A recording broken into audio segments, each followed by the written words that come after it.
Então vamos começar uma revisão aqui de prática de patologia. Então vamos lá. Em patologia a gente vai ter 4 lâminas, que é, a primeira vai ser o carcinoma espinocelular, carcinoma basocelular, o melanoma e o AVC isquêmico. Então vamos abrir aqui. Então, ok. Consegui falar os 4 nomes certinho. E vamos começar então por carcinoma espinocelular.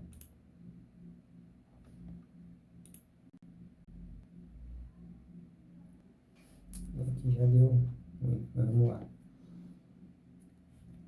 O processo patológico do carcinoma espinocelular é uma neoplasia maligna. Está dando vários errinhos de baralho aqui, mas vai dar certo. Quando eu observar essa lâmina aqui lá no microscópio, eu já vou saber que é de uma neoplasia ou de um carcinoma espinocelular. Essa região aqui é uma elastose solar, que tem uma mancha azul acinzentada. Aqui a gente vai ter pérolas córneas.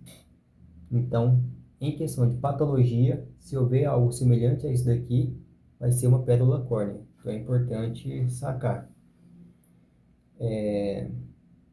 Aqui eu acho que está indicando pérolas córneas. Isso daqui é uma infiltração neoplásica. Isso daqui é um rompimento da membrana basal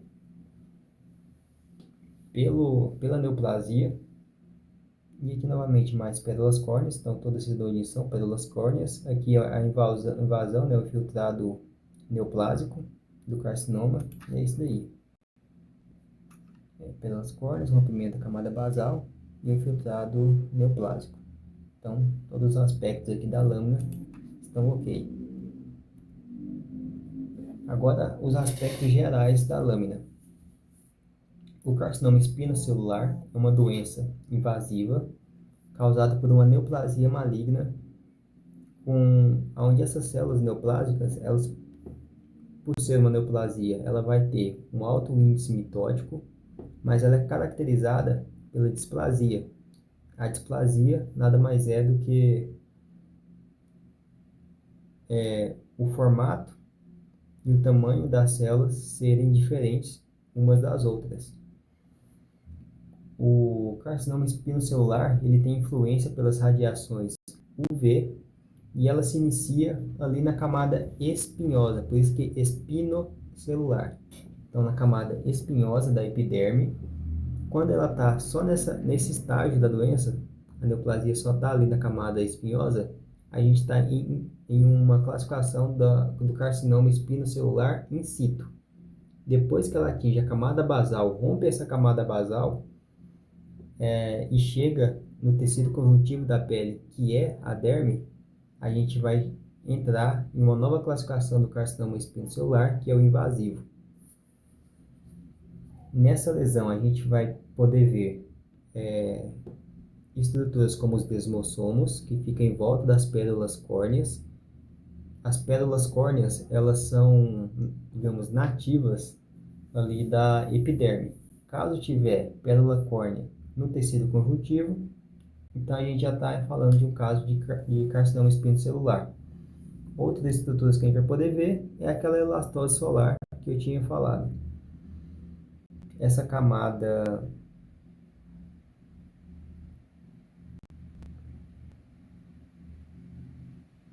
deixa eu ver aqui o que faltou falar. Tá tudo ok.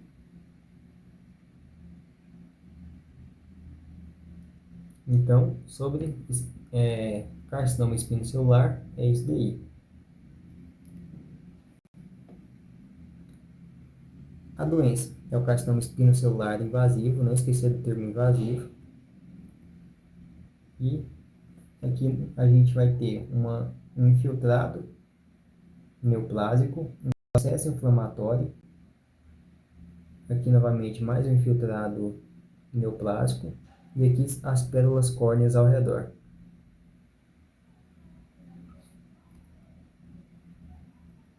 Então, sobre carcinoma espinocelular é isso. Vamos para a próxima lâmina. De patologia, carcinoma basocelular. Olhei uma lâmina dessa, estou diante de um carcinoma basocelular. Aqui a gente vai ter a epiderme e o tecido conjuntivo. Por quê? O carcinoma basocelular também tem influência das radiações UV. E com isso ela vai causar neoplasia, só que não na camada espinhosa, mas sim na camada basal, por isso basocelular. A camada basal é a camada mais profunda da epiderme. Então, quando a gente fala de carcinoma basocelular, a gente não tem a classificação in situ. A gente já entra já em uma neoplasia maligna invasiva, onde ela já vai atingir aqui o tecido conjuntivo da pele, que é a derme. Então aqui a gente vai ver as neoplasias, um processo necrótico acontecendo aqui devido à neoplasia, que é a morte celular, né? E aqui um infiltrado neoplásico. Infiltrado neoplásico que possui como característica a organização empaliçada. Por quê? Essa estrutura aqui, ó. Então aqui a gente tem a epiderme, as células vão começar a se multiplicar de forma desordenada e vai ser uma proliferação tão intensa que vai formar uma estrutura empaliçada, que é uma célula neoplástica sobre as outras e uma esmagadinha sobre as outras ali. E aí, características gerais. Possui influência das radiações UV, está organizado em paliçadas. Deixa eu ver aqui, o que mais que a gente tem de característica dessa lâmina. Deveria ter exposto mais aqui, porque eu não estou lembrado. Nenhum gatilho, né? Mas aqui, ó, eu já consegui falar sobre tudo. Aqui eu esqueci de falar, eu poderia ter usado a imagem para poder falar dos halos claros, que é um espaço em branco, ali da lâmina, que acontece entre as camadas neoplásicas ali do tecido conjuntivo. Então ela pode parecer como um descolamento entre epiderme e derme, ou então feixes brancos ali no meio das camadas de neoplásicas do tecido conjuntivo. É invasivo, mas não causa metástase e tem origem na camada basal, como eu já tinha dito. A doença, carcinoma basocelular invasivo e processo patológico, uma neoplasia maligna. Aqui a gente só está vendo neoplasia maligna, que é o carcinoma espinocelular, carcinoma basocelular e o melanoma. Então, melanoma, aqui a gente vai ver uma infiltração de melanoma.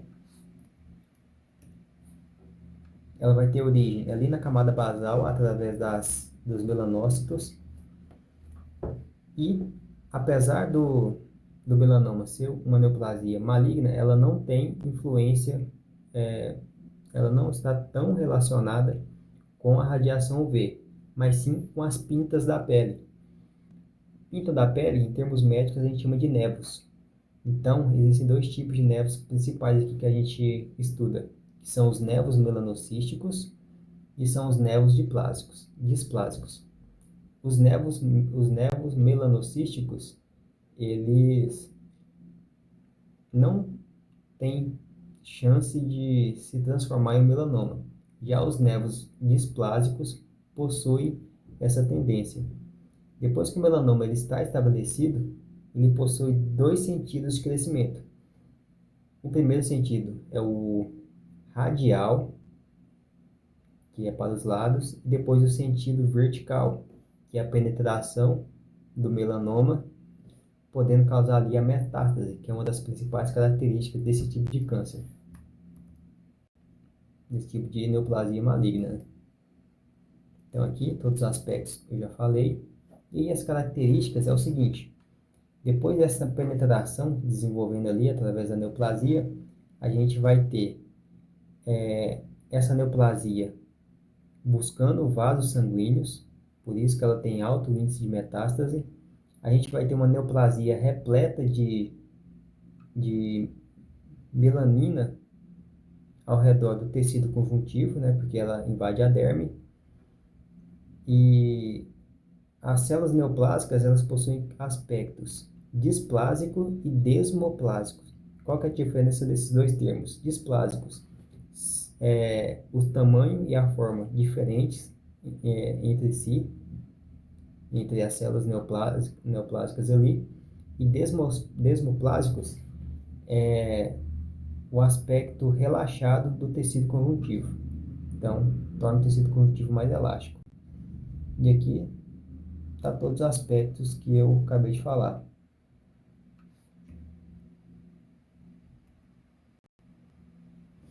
E já acabou. Então, patologia, a falta do AVC isquêmico. Sobre o AVC isquêmico, é uma doença neuronal aguda, esse é o processo patológico. A gente vai encontrar, principalmente nessa lâmina, neurônios vermelhos e células da glia. Os neurônios vermelhos são o alvo do AVC isquêmico. Então, o AVC isquêmico vai atingir os neurônios vermelhos e esses neurônios eles vão sofrer alterações morfológicas, principalmente por retração nuclear que vai levar à picnose e à retração do corpo celular desse neurônio. Devido o alvo ser o corpo do neurônio, o núcleo ali, a gente vai chamar esse neurônio de neurônio vermelho porque os nucleus, a DNA, a gente sabe que ele é bastante eosinófilo, então ele vai ficar mais avermelhado por causa disso. Nesse tecido de massa cinzenta ali do sistema nervoso central, que é onde se concentra a maioria dos núcleos dos neurônios, a gente também vai ter as células da glia, que ao detectar um AVC, uma morte neuronal aguda, ele como resposta vai desenvolver um processo chamado gliose, que é caracterizado pela hiperplasia e pela hipertrofia dessas células da glia. Aí elas vão cicatrizar o tecido que acabou de sofrer o AVC ali. Então tá aqui todos os aspectos que eu falei. E vamos para a lâmina. Na lâmina é o seguinte, via essa lâmina, AVC isquêmico. Em patologia é AVC isquêmico. Às vezes a seta está aqui, ó, numa parte mais triangular e avermelhada, maiorzinha, vão ser os neurônios vermelhos. Se tiver uns pontinhos mais pequenos aqui, ó, vai ser os processos de gliose, que são as células da glia desenvolvendo a hipertrofia e hiperplasia. Fechou. Então tá aqui que eu acabei de falar, neurônio vermelho e a gliose desenvolvendo ali pelo tecido nervoso. Então, patologia tá ok. Vamos para a próxima lâmina, que é parasitologia. O que a gente vai ver em parasitologia? A gente vai ver dermatoparasitoses por protozoários, dermatoparasitoses por eumintos, cardioparasitoses e neuroparasitoses. Quais são as lâminas de cada uma desses campos de parasitas? Por protozoário, a gente vai ter a leishmaniose. Por eumintos, a gente vai ter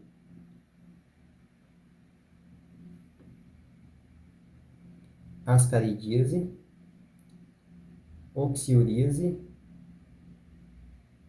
e estrangiloidíase. Cardioparasitoses, a gente vai ter doença de Chagas e esquistossomose. E neuroparasitose, a gente vai ter a toxoplasmose no seu estado mais grave, que é a neurotoxoplasmose. Então, vamos conferir se eu falei todas as lâminas. Leishmaniose, ascaridíase, oxiuríase, estrangiloidíase, doença de Chagas, esquistossomose e toxoplasmose. Então, vamos começar aqui pelas dermatoparasitoses por protozoário. A leishmaniose é uma doença causada pela Leishmania tegumentada americana. ela vai ser caracterizada por uma alta concentração de amastigotas no sangue e promastigotas na lesão de borda e moldura. Ela vai produzir uma grande concentração de anticorpos TH1. Por quê? Aqui a gente não está falando de eumintos. Então, dermoparasitose, como a leishmaniose, é uma exceção onde a gente vai ter o TH1 atuando aqui na defesa imunológica. A forma infectante é o promastigota e a forma encontrada na borda das lesões,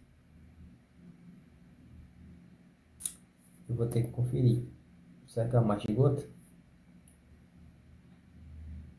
A mastigota vai estar na borda das lesões, que é a parte madura. Porque como é que é o ciclo? Mosquito palha, que vai ter promastigota, pica o homem, aí esse promastigota vai entrar na corrente sanguínea e ele vai ser fagocitado pelo macrófago ali. O macrófago não vai conseguir degradar esse parasita e dentro do macrófago o promastigota vai desenvolver uma maturação e vai se transformar em mastigota. Vai romper o macrófago e vai generalizar a infecção. Então, realmente, a parte madura aqui na corrente sanguínea vai ser os amastigotas, que vai gerar a lesão em borda de moldura. Então, fechou.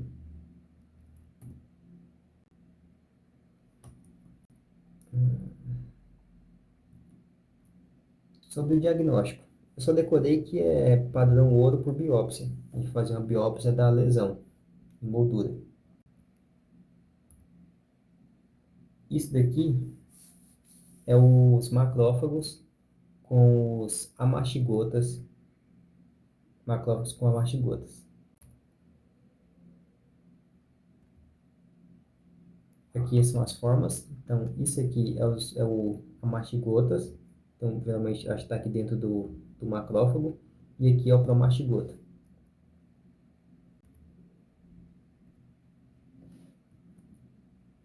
E, novamente, eu tinha falhado alguma parte aqui, mas borda imoldura, alta concentração de amastigota na corrente sanguínea, lesão indolor e não contagiosa.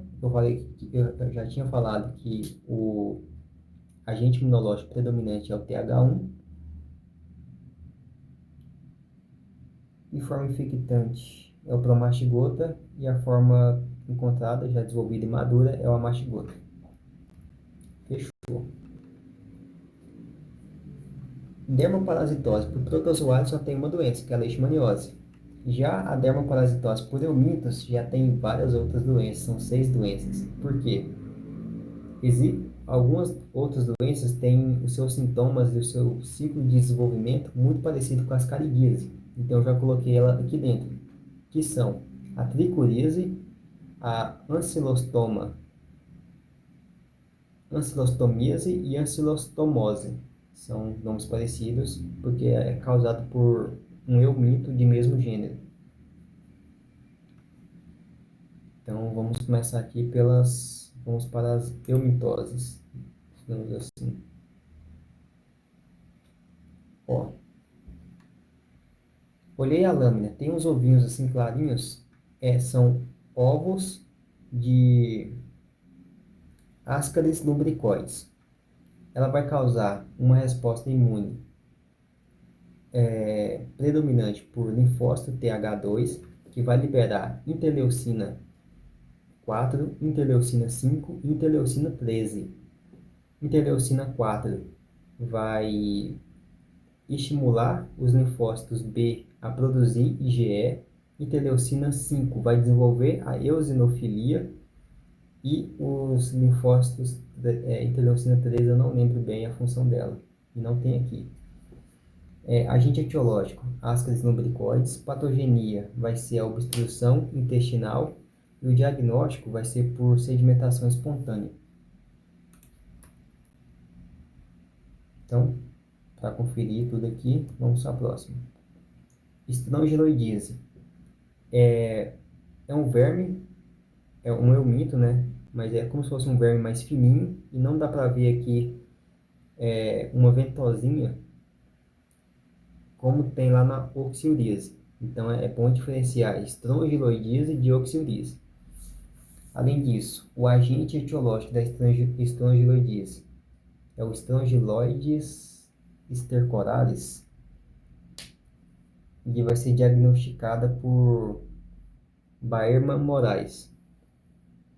Deixa eu ver, forma de infecção vai acontecer de forma direta, vai ser uma penetração direta, vai chegar na corrente sanguínea e vai desenvolver o ciclo de Loss.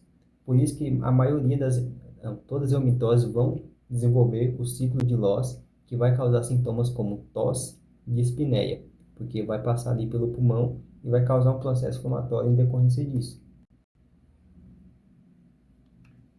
Então, Barney Moraes, que é uma sedimentação espontânea por método de termofilia, termotropismo, o nome. Ah, lembrando, todas as eumitoses vão causar também dermatite atópica. Por isso que é uma dermatoparasitose, né? E aqui, a tricuris, o agente etiológico, é o tricuris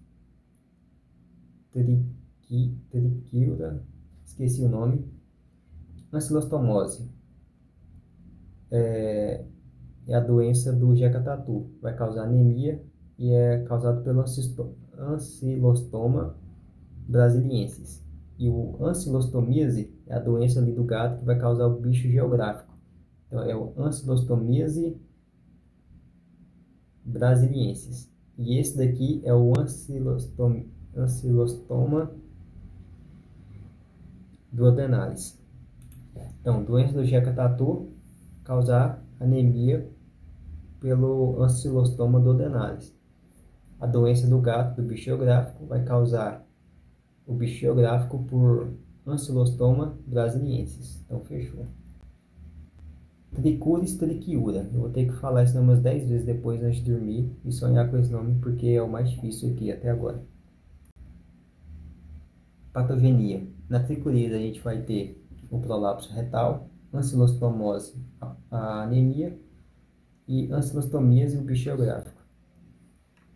Aqui é o que eu tinha falado, né? Parece muito com a estrongiloidíase, mas isso aqui é a oxiuríase, vai causar prurida anal, não está escrito aqui, mas tem. E Enteróbios vermiculares é o agente etiológico dele. E assim como toda eumitose, vai causar dermatite atópica.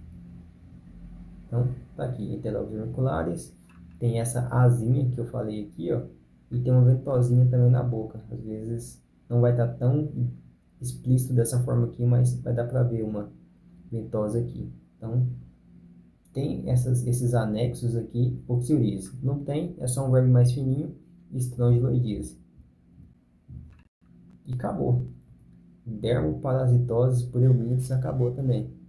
Vamos para a próxima. Cardioparasitoses.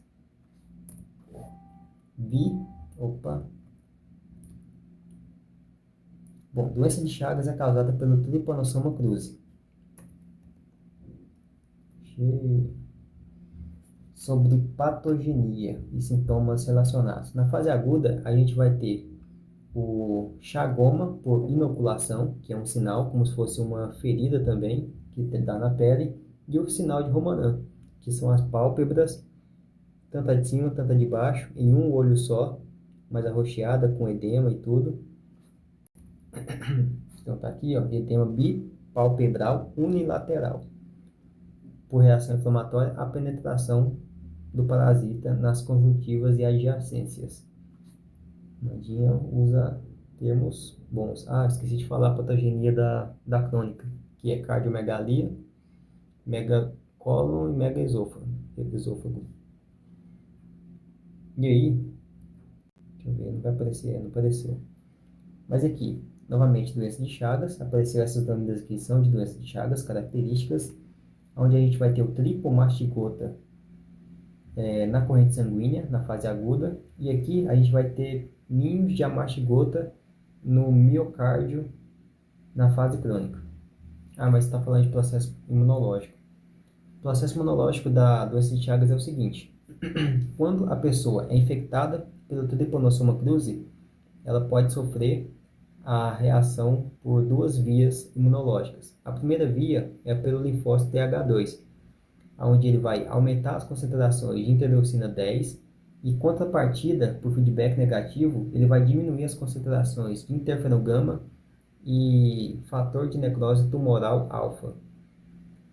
Essa alta concentração de interleucina 10 vai causar uma resposta imunológica controlada e vai tornar a doença de Chagas no seu estado indeterminado, onde é um estado da doença chagásica sem sintomas. Caso o perfil imunológico atuante for o TH1, ele vai aumentar as concentrações de interferon gama e fator de necrose tumoral alfa, em contrapartida, isso vai reduzir as concentrações de interleucina 10. Então, a gente vai gerar uma resposta autoimune, porque a resposta imunológica vai ser muito exagerada, exacerbada, e vai agredir os órgãos que estão com, com, com os amastigotas ali, os pseudoninhos de amaxigota. E isso vai causar os sintomas da fase, do estado cardíaco da doença chagásica, da patogenia chagásica, cardiopatia chagásica. Então, é isso aqui que eu expliquei, esse textinho aqui. E aí, na fase crônica, além dos sintomas de megaesôfago, cardiomegalia e megacólon, a gente também vai ter casos de fecaloma, aneurisma de ápice do coração, de base, de ponta, vai ter arritmia, vai ter também acalasia, que é uma constrição, um mau funcionamento da válvula do esôfago para o estômago, e arritmias. Esse aí, aneurisma de ponta, que é a ponta do ápice do coração. Porque, como vai destruir também o sistema elétrico do coração, os principais pontos afetados é a base. O ápice, no caso.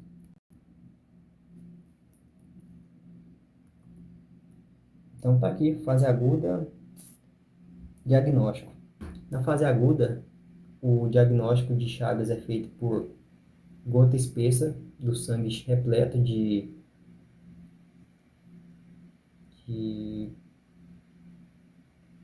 trypanosoma, né?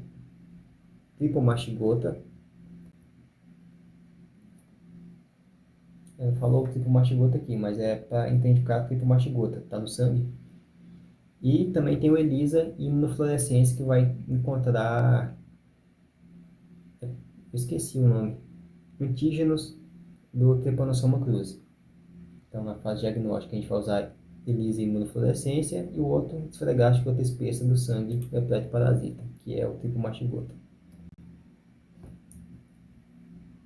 Aqui novamente as lâminas, né? Então é o que eu já tinha falado, tripomastigota no sangue na fase aguda e pseudoninho de amastigota no miocardiócito da fase crônica. Cardiomiócito. Eu acho que até acabou as. Aí esse aqui é a esquistossomose. Aqui a gente vai ter ovos de Ascaris lumbricoides. Não, ovos de Schistossoma mansoni sendo envolvido por um processo imunológico granulomatoso, fibrosante e com infiltração eosinofílica. Então, esse aqui são os ovos de Schistossoma mansoni. Isso aqui é uma lâmina de pulmão. Esquistossomose, ela também faz o ciclo de Loss, só que ela é uma das que matura durante a primeira passagem e vai começar a liberar os ovos. E os ovos, eles são muito grandes. Então, as larvas passam, desenvolvem o ciclo de Loss, então desenvolve os sintomas ali do ciclo de Loss, mas quando chegar a hora da larva colocar o ovo, e o ovo passa no pulmão, aí ele não, esse ovo não consegue sair do pulmão e vai gerar uma hipertensão pulmonar. que é a patogenia da esquistossomose. E aí gera esse processo inflamatório intenso aqui, que é o granuloma. Granuloma, processo granulomatoso, fibrosante e infiltrado eosinofílico. Isso é importantíssimo saber. Esquistossomose, como eu já acabei de falar, o agente etiológico, Schistosoma mansoni, que vai causar os sintomas do ciclo de Loss, e a hipertensão pulmonar com processo inflamatório granulomatoso, fibrosante e infiltração eosinofílica. O diagnóstico vai ser feito por Cato-CATS, que é um tipo também de sedimentação espontânea. E é o exame de fezes, sedimentação espontânea dos ovos. Porque os ovos eles estão na corrente sanguínea e, consequentemente, eles passam no pulmão, não conseguem sair de lá, mas eles já estão generalizados no corpo inteiro. Além disso, também pode-se usar biópsias e exames de imagem, como tomografia e ressonância. Fechou. A última parasitose agora, a neuroparasitose, que é a toxoplasmose, é a única que faltou. Então, não confundir com esquistossomose, com os ovos de esquistossomose, né? Isso aqui são cistos de bradizoítos. Então, enquanto que na esquistossomose a gente tinha pseudoninhos de amasticota, aqui a gente tem cisto de bradizoíto. Aqui é o seguinte, não é ciclo de Loss, mas tem um processo semelhante.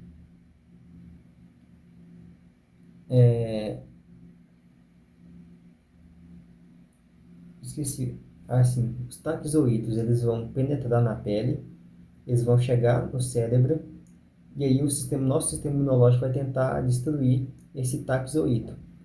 Como defesa, ele vai criar uma cápsula fibrosa e vai se envolver dentro de um cisto cheio de bradizoídos. E aí a gente vai gerar esses cistos, eles podem estar no cérebro, que se caso a imunidade da pessoa diminuir, esses cistos eles se rompem e são liberados os bradizoídos, causando aí novamente os sintomas graves e neurológicos da neurotoxoplasmose.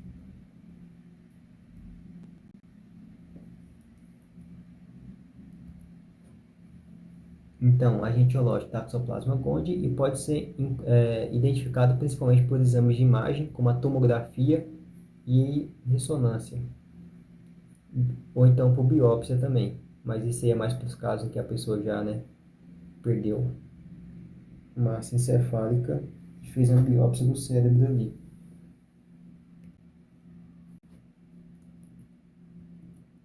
Acabou.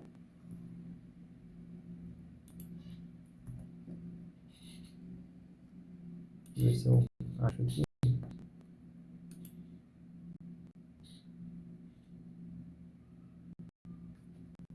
Realmente é parecido, hein? Ovo de Schistosoma mansoni com da toxoplasmose. Mas é perceber ali os granulomas que dá para diferenciar. Conferir novamente.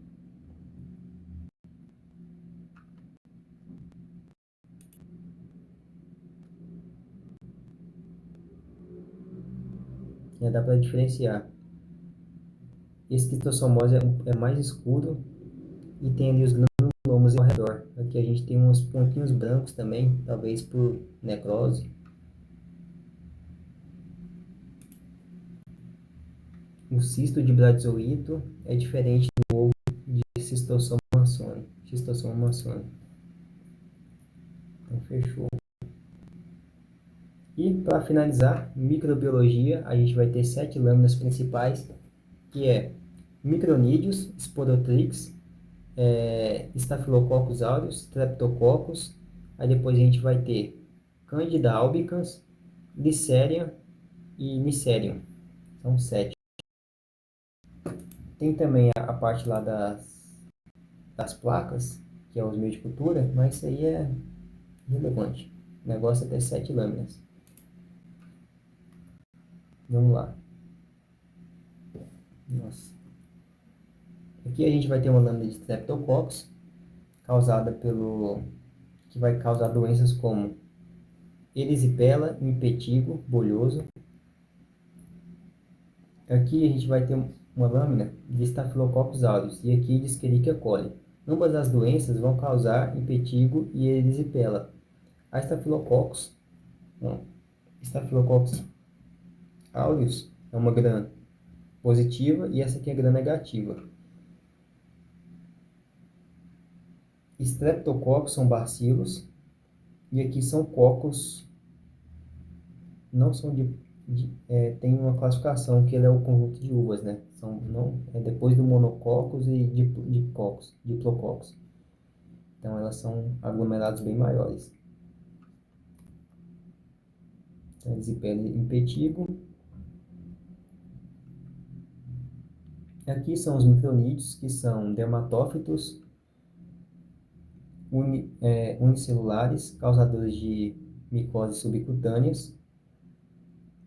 Elas são causadas principalmente por dois agentes etiológicos, que é o Microsporus e esqueci. Aqui vão ter as hifas, são estruturas encontradas nessa lâmina, e os micronídeos. Microsporos e tricofitons. Tricuríase, tricuride. São dois nomes que eu vou ter que procurar ali. Esse tricofiton e o da tricuríase lá. Dois nomes que eu vou ter que dormir sonhando com eles. Isso daqui é uma lâmina de Neisseria, que vai causar meningite e artrite, se eu não me engano.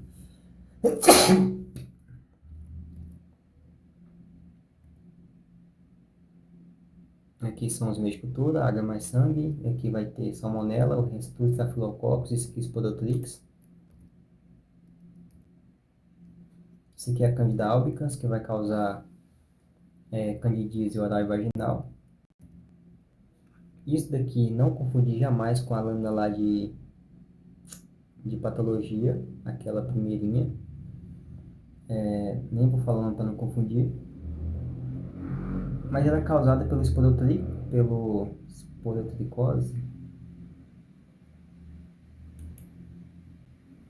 Aqui a gente vai ter vesículas esporulativas. Essa aqui é uma formada e essa daqui é a informação. E essa aqui é a vesícula esporulativa também, com poros, com os esporos já formados. Realmente, esporotricose causada pelo Sporotrix. Aqui vai ser uma lâmina de Listeria, que vai causar sepse e meningite. Aqui é uma de Staphylococcus aureus, que vai causar endocardite e osteomielite. O meio de cultivo vermelhinho é o água mais sangue. E aqui Staphylococcus aureus, já tinha falado deles também, né? E aqui Escherichia coli. E essa é uma gram positiva, sem esporos, e essa é uma gram negativa, bacilar. E fechou toda a patologia revisada para gabaritar a prova amanhã.